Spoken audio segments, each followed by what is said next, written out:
자, 안녕하십니까? 안녕하십니까?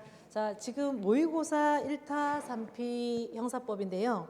아무래도 지금 전체적인 시험 문제는 강론에서 조금 어려웠어요. 전체적으로는 그렇게 쉬운 어떤 난이도다라고 하기는 힘들고 약간 중상 정도는 되는데 그 중에 여러분들이 가장 많이 틀리셨던 문제를 좀 분석을 할 텐데 실질은 제가 보니까 거의 대부분은 조문 문제 하고요.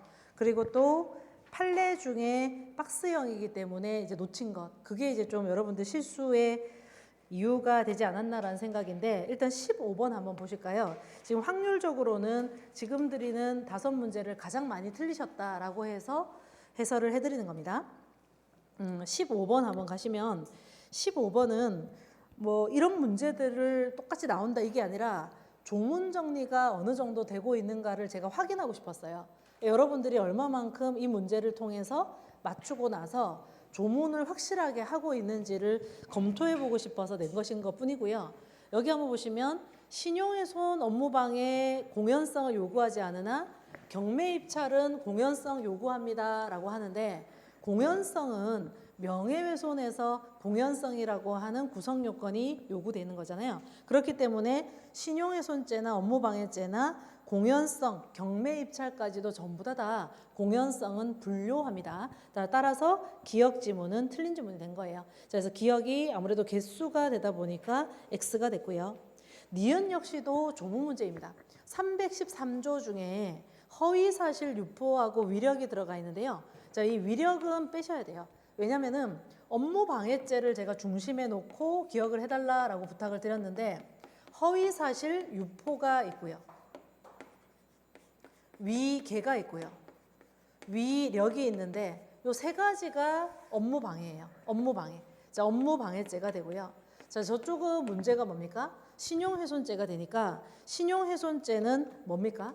자, 업무방해죄처럼 똑같다 하면 틀린 지문이 되고요. 위쪽에 들어가 있는 허위사실 유포, 위계가 여기가 뭐예요? 신용훼손죄가 되죠. 신용훼손죄뿐만 아니라 위계하고 위력도 요구되는 게 있는데 그게 뭡니까? 이렇게 요구되는 이게 뭐예요? 이게 경매 입찰 방해죄가 되잖아요. 경매 입찰 방해죄가 되잖아요. 여기는 기타의 방법으로까지도 들어가 있고요. 따라서 공통분모는 전부 다 뭐가 들어가 있다? 위계가 들어가 있다. 위계가 들어가 있는데 이쪽은 위력이라고 했기 때문에 그래서 틀린 지문입니다. 그냥 하시면 안 되고 이유를 항상 명시하시면서 아 이래서 틀렸어. 이래서 맞았어. 이걸 계속적으로 해주셔야 되겠죠. 디귿 보시면 하나의 하면 끝나지 않겠습니까? 하나의 행위로 허위 사실을 공연히 적시해서 명예와 신용을 동시에 그죠? 동시에 신용과 명예를 훼손하게 되면 하나의 행위 때문에 두 가지가 성립되므로 상상적 경합이 되겠죠. 따라서 다수설에 따르면은 상상적 경합은 되는 겁니다. 그죠? 그런데 만약에 진실한 사실만 적시하잖아요. 그러면은 안 돼요. 왜냐하면 진실한 사실을 적시하면 명예만 되는 거예요. 신용훼손죄는 될까 되지 않을까요? 될 수는 없어요. 신용훼손죄는 뭐만 되니까요? 허위만 되니까 명예훼손죄는 진실한 사실을 적시하고 명예, 신용 훼손한다라고 한다면 명예만 될 수는 있습니다. 자, 리을 보시면 이것도 조문이죠. 감경할 수 있다가 되지 않겠습니까? 자, 여기는 약 취한 자가 풀어준 경우는 이걸 뭐라고 그럽니까? 해방 감경 규정이라고 하죠. 해방 감경 규정은 어떻게 하는 겁니까? 약 취한 범인이 누구를 풀어줘요? 피해자를 풀어줬을 때 그때 어떻게 하는 것? 임의적 감경하는 규정이잖아요. 근데 저쪽은 아무리 안전한 장소에 풀어준다 하더라도 형을 감경할 수는 없습니다 라고 했기 때문에 틀린 지문이 되죠. 피해자를 안전한 장소에 풀어주게 되면 충분히 석방을 해줄 수 있는 석방 감경 규정을 두고 있습니다. 전부 다 조문입니다. 그죠? 자, 미음 보시면 주관 선점 보이십니까? 주관 선점은 주거 침입이고요. 그리고 여기는 퇴거불응죄까지도 같이 얘기하지만 같이 동일하게 규정을 하지 더 무겁게 처벌하지는 않습니다. 자, 이것도 조문. 자, 그래서 여기는 500만 원 3년 동일하게 하는 거예요. 3년 이하와 500만 원 이하로 동일하게 하는 거죠. 무겁게는 틀린 말이 됩니다. 비읍에 가보시면은 13세에서 16세로 상향을 했지만 그 범인의 나이는 20세가 아닙니다. 자, 이쪽은 의제강간인데요. 자, 이 의제강간은 몇 세입니까? 19세가 되는 거예요. 자, 근데 여기는 20세라고 했기 때문에 X.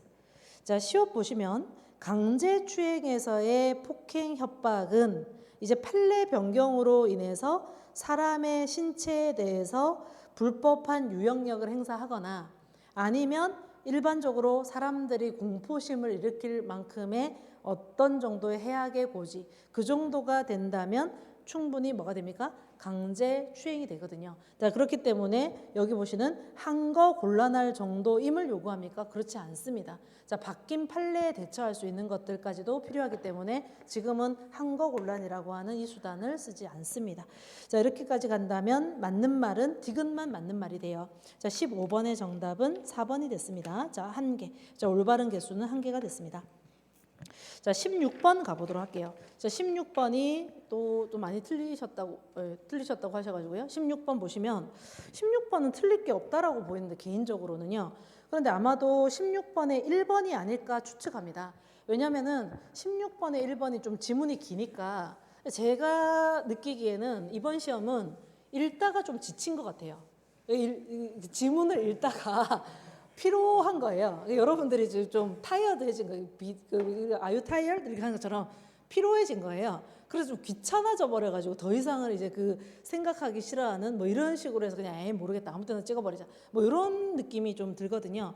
왜냐하면 지문이 길고 박스가 많고 생각을 자꾸 하게 되면 좀 힘들거든요. 근데 이 집중력을 쭉 유지하는 것도 중요해요.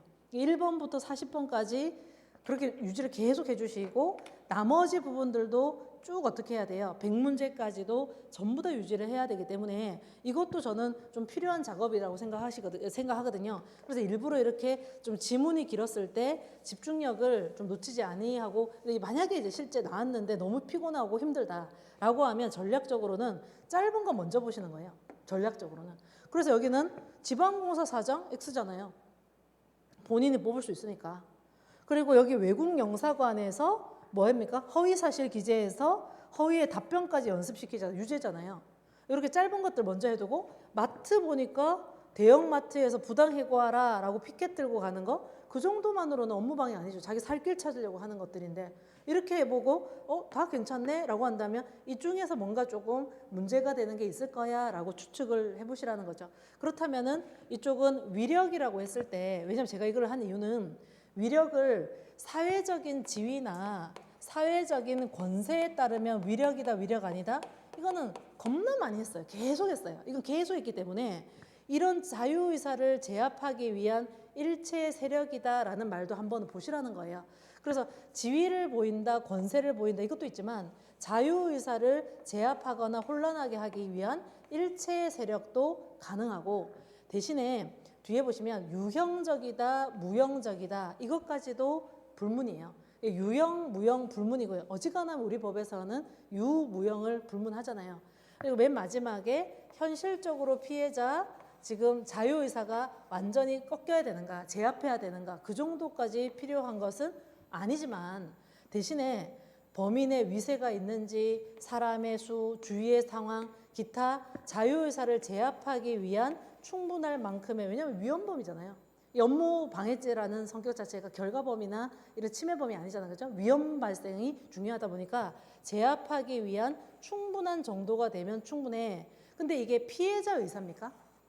피해자 의사에 따라서 이 제압 여부가 결정되는 겁니까? 그건 아니기 때문에 맨 마지막에 피해자의 의사에 따라서 이 모든 종합적인 판단이 결정되는 것은 아닙니다. 맨 마지막을 잘 보셨어야 됐어요. 근데 여기는 이제 중간쯤 보다가 집중력이 이제 흐트러져 버리니까 맞겠지 이렇게 하고 여기서 이제 판례가 선명하지 않으니까 대충 모르니까 여러분 찍잖아요. 원래 잘 모르면 이거 내 판례 아직까지 다 못 외웠다 이러면은 찍어버리는 그런 성격 때문에 실수가 좀 나온 게 아닌가라는 생각이 듭니다. 자, 이렇게 해서 16번 해보시고요. 그리고 이제 22번에 가보시면 저 박스입니다. 자, 박스 한번 가보실게요.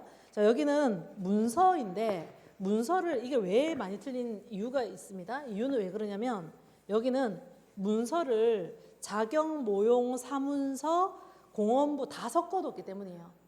그냥 이제 문서를 낼 때에는 뭐 위조면 위조, 공원부면 공원부 이렇게 하나씩 냈잖아요. 근데 그게 아니라 이 지문은 전부 다 있는 거예요. 여기 보면 죄명 보면 공원부 들어가 있고, 여기도 공원부 들어가 있고, 이쪽에 가면 사문서 위조 들어가 있고, 자격 모용 들어가 있고, 사문서 변조 들어가 있고, 아예 그냥 문서를 종합적으로 평가를 이렇게 시키니까 좀 헷갈려 하실 수는 있을 것 같은데, 심플하게 보시면 회의록은 어땠습니까? 삭제하면 변조다. 기억나실 거 아닙니까? 삭제하면 변조다. 자, 이사회 회의록에서 기재를 했을 때 이 이사회 회의록에 기재된 이 이사장을 한다 하더라도 자, 새로운 증명력을 가지고 오면이라고 살짝 바꿨기 때문에 여러분들이 기억을 못할 수도 있지만 이쪽은 삭제를 했었잖아요. 그래서 자기가 저는 이걸 서명을 거부합니다 라고 하는 부분들을 본인이 마음대로 어떻게 했습니까? 이를 삭제한 경우거든요. 근데 이 삭제하는 것들을 제가 이렇게 바꿨잖아요. 이사회 회의록의 내용을 변경을 가해서 새로운 증명력을 가지고 왔다. 이 내용들을 이게 변조라고 하는 것들을 그대로 뽑아낼 수 있는가를 물었어요. 그래서 이거는 삭제에도 변조에 들어가는 새로운 증명력을 작출해도 들어갈 수 있는 사안이었기 때문에 기억은 5가 됩니다. 니은에 가보시면 이 그림 기억나시잖아요. 요 사이에서는 자격 모용이잖아요. 왜냐면 이 사이가 이게 뭐예요? 일하지 마. 여기는 뭐예요? 일을 이제 취소해. 그죠? 처음에는 일하지 말라고 했잖아요. 이게 이거잖아요. 직무집행 가처분이 있은 후. 근데 나중에는 이게 뭐가 됐습니까? 취소가 됐다라는 말은 대표이사 일해도 돼. 오케이, 일해도 돼. 근데 이 사이에서는 안 해야 되는데 뭐 했습니까? 문서를 작성했기 때문에 자격 모용한 작성이 아니다가 아니라 이다. 자격 모용을 한 문서이다. 여러분들이 사회적 법익, 국가적 법익을 잘 해두셔야 진짜 가성비가 있다니까요. 꼭 그렇게 해두셔야 돼요. 왜냐면 뒤에 많이 틀리니까. 거의 대부분은 많이 잘 틀리니까. 자, 디귿 보시면 이 말에 속지 마시라고 했죠. 1인 주주의 승낙을 받지 않았다 하더라도 이미 퇴임한 사람 쓴다 하더라도 주식회사는 회사가 이름이지 주식회사에 들어가 있는 홍길동이 바뀐다 하더라도 이건 위조가 아니라고 했어요. 위조가 된다. 틀렸잖아요. 위조가 아니라고 했잖아요. 비록 1인 주주의 승낙을 받지 아니했다 하더라도 전 대표이사, 레미콘 사례, 레미콘 회사 사례, 전 대표이사 이름을 쓴다 하더라도 위조는 아니다라고 했기 때문에 이것도 X가 되네요. 디귿 X. 자, 리을 보시면 여기는 뭐예요? 공동대표이사로 법인 등기로 하기로 했는데 위임을 받았음에도 불구하고 뭐 했습니까? 갑을이라고 하기로 해놓고 마음대로 뭐 합니까? 갑이라고 등기부에다 기재를 하는 거예요. 이렇게 되면 처벌을 해야죠. 자, 이렇게 되면 위조 및 거기 보면 공정증서 원본 부실 기재죄까지도 되는 겁니다. 허위 신고했거든요. 등기부에다가 대표이사를 올리는 그 과정도 허위 신고가 돼요. 자, 그래서 여기는 처벌, 사문서 위조 동행사 공원부 처벌한 사례가 됩니다. 자, 미음 보시면 기억나시는지 모르겠지만 아버지가 돌아가셨는데 본인이 이 단독 상속인인데 막막해요. 아버지가 빚도 있고 뭐 월급도 있고 뭐 돈도 많고 뭐 그렇지만 빚도 많았다 그랬어요. 근데 이 사람이 딴 사람한테 뭐 했습니까? 강제 집행도 막 들어오고 하니까 처음부터 누구한테 병 명의로 넘겼잖아요. 혹시 이 말 기억납니까? 관리 보전 의사. 자, 이건 뭐예요? 자기가 잘 못할 것 같으니까 누구한테 부탁하는 겁니까? 병 이름으로 좀 해주면 안 돼? 이게 어떻게 공원부예요? 허위 신고라고 할 수는 없잖아요. 따라서 여기는 공원부에 해당될 수는 없다가 되는 거죠. 이건 충분히 맞출 수 있지 않았나 라는 생각입니다. 22번 좀 아쉽습니다. 근데 많이 틀리셨다고 하시니까 그렇습니다. 자, 이제 26번 보도록 할게요. 자, 26번은 틀리라고 냈습니다. 왜냐면은 개수를 냈고요. 거기다가 위증하고 무고를 그냥 한꺼번에 묶었는데 제 기준 아시잖아요. 이 정도는 풀어주셔야 시험장 가면 날아다닌다니까요. 자꾸 쉽게만 하면은 나중에 가면은 당한다니까요. 쉬운 문제만 맞출 수 있다니까요. 어려운 문제에서는 벌벌 긴다니까요. 그렇게 하시면 안 된다니까요. 그래서 좀 더 좀 빡빡하게 힘들게 공부를 하고 지금 많이 틀리고 나중에 가서 합격하는 게 훨씬 낫잖아요. 지금 많이 잘 맞춰가지고 여러분 기분 좋게 할 수도 있지만 그게 아니라 좀 빡빡하게 공부를 해서 나중에는 날아다닐 수 있다니까요. 자, 기억해 보시면은 기억은 위증하고 무고에 대한 설명인데요. 올바른 지문이 맞습니다. 이유는 왜 그래요? 변론 절차가 아닌 이 말만 보시면 되잖아요. 변론 절차가 아닌 신문 절차. 그러니까 이건 근거가 없어요. 그래서 여기는 싸우는 게 아니에요. 양 당사자가 나와서 그게 아니라는 거예요. 그렇기 때문에 법률이 없어요. 법률이 없는데 어떻게 법률에 선서한 증인이 됩니까? 따라서 위증이 될 수는 없습니다라고 하면 맞는 질문이 되는 거예요. 니은에 가시면 제가 딱 하나만 기억해 주세요 했어요. 도주죄가 나오면은 판례 딱 하나 있습니다. 살아있는 판례 딱 하나 있습니다 했어요. 그걸 외우셔야죠. 이게 이거잖아요. 도주죄가 나왔을 때 도주죄는 즉시범이다 그것도 있고, 즉시범이기 때문에 뭐다? 범인, 즉시범이기 때문에 여기 보시면 기수 이루고 나서 계속 도와주면 이게 될 리가 없댔잖아요. 그래서 도주 원조하고 범인 도피, 실경, 상경 다 틀린 말이고, 딱 하나 범인 도피가 되는 이 판례 하나밖에 없습니다라고 했었잖아요. 물론 도주 원조죄가 도주 원조하더라 예비가 있다 이런 것도 뭐 기억의 대상에 들어가긴 하지만 그게 이 판례였잖아요. 따라서 니은은 범인 도피죄에 해당한다 해야 되는데 해당하지 않습니다 했기 때문에 틀렸네요. 도주 원조에 해당한다는 아닙니다. 도주 원조는 아닙니다. 왜냐하면 즉시범이기 때문에 범인 도피에 들어갑니다. 니은 X. 디귿 보시면은 필요적 감면 체크하시면 끝나죠. 필요적 감면. 재판 끝나기 이전에 자백하면 어떤 법령에 어떤 제한이 없기 때문에 뭐 위증에 있어서는 또는 무고에 있어서는 필요적 감면 사유, 자수의 혜택을 준다. 이것도 조문 문제. 자, 그래서 필요적 감면 사유이고, 그리고 뒤에 보시는 재판이 개시되지 않거나 해도 아무 상관이 없다 했잖아요. 포함된다. 리을 가시면 되돌려 받았다 하더라도 아무 상관없이 무고죄는 그대로 ing. 자, 미음에 가면 판례 변경되면 어디 있습니까? 판례 변경되면 오케이. 판례가 변경된다 하더라도 여기 있죠. 판례가 변경된다 하더라도 무죄가 되는 건 아니라고 했습니다. 왜냐하면 이게 뭐였어요? 이쪽이 대물변제 예약으로 인해서 배임죄가 X가 됐었고요. 옛날에는 대물변제로 인해서 배임죄가 O가 됐었잖아요. 자, 그것 때문에 여기는 영향을 미치지 않는다. 미음 보시면은 형사처분을 받게 할 목적 동그라미 하셔야 되고요. 목적범이네요. 그리고 공무소 또는 공무원에 대해서 허위신고하는 죄를 말하고요. 그런데 여기는 확정적이고 미필적으로 인식해도 상관없어요. 그런데 여기는 일부의 사실이 허위가 포함됐다 하더라도 과장을 하면, 절도를 특수로 과장을 하는데 불과하면 무고죄가 아니겠죠. 그죠? 무고죄가 아니겠죠. 그렇지만 고소사실 전체의 성격을 변화시킬 만큼 너무 심하면 그때는 맨 마지막에 가면 무고죄가 성립될 수는 있겠죠. 자, 이렇게 무고죄를 키워드로 못하게끔 이렇게 만들어버렸기 때문에 살짝 어려운 지문이 됐습니다. 자, 이렇게까지 가시고 재정신청은 이건 그 무기기를 말하는 건데 우리 지금 범위에는 살짝 좀 벗어나 있으니까 뭐 이걸 틀린다 하더라도 크게 문제는 없지만 일단 갑은 상해죄로 고소를 그랬으나 혐의 없음 증거 불충분으로 불기소 결정을 했죠. 불기소 결정에 대해서 불복할 수 있는 방법 중에 뭐가 있습니까? 재정신청 제도라고 하는 게 있잖아요. 이 재정신청을 할 수 있다라는 말이고요. 뭐 이번에 가보시면은 열람 등사, 이거 한때 싸움이 일었거든요. 왜냐하면 이 열람 등사를 가지고 이거 오픈해야 되지 않는가 엄청난 싸움이 일었지만 일단 이건 수사의 성격이 들어가 있는 거예요. 재정신청은 수사의 성격도 있지만 재판의 성격도 같이 들어가 있으니 이건 법원은 허가할 수 없다라고 하는 열람 등사를 신청한다 하더라도 허가를 시켜줄 수 없어요. 이거 조문에 있는 거예요. 법 조문에 있는 거예요. 그리고 3번에 가보시면은 공소 취소를 할 수 없는 것들도 법 조문에 들어가 있습니다. 제가 1번, 2번, 3번을 가지고 풀라고 한 게 아니라 무기기, 비록 무기기가 뭐예요? 위기기, 무기기 기억 안 납니까? 무혐의 불기소 처분이 위법이 있다 하더라도 뭐 할 수 있다? 잘못된 것인 이상 재정신청을 기각 결정을 할 수 없다가 아니라 무기기 뭐 할 수 있다? 기각 결정 때릴 수 있다 했잖아요. 비록 그게 뭔가 좀 잘못됐네? 검사의 무혐의 불기소 처분이 뭔가 위법이 있네? 그렇다 하더라도 재정신청 단계까지도 그렇게 할 수 없는 게 아니라 여전히 뭐 할 수 있다? 기각할 수 있다라고 하는 무기기 기억 안 납니까? 그걸 묻는 거잖아요. 그래서 이건 지금 이 독자적인 문제로는 절대 안 나옵니다. 그렇다 하더라도 이게 기억이 남는가가 좀 궁금했어요. 밑에 있는 이 4번이 그 기각할 수 있다.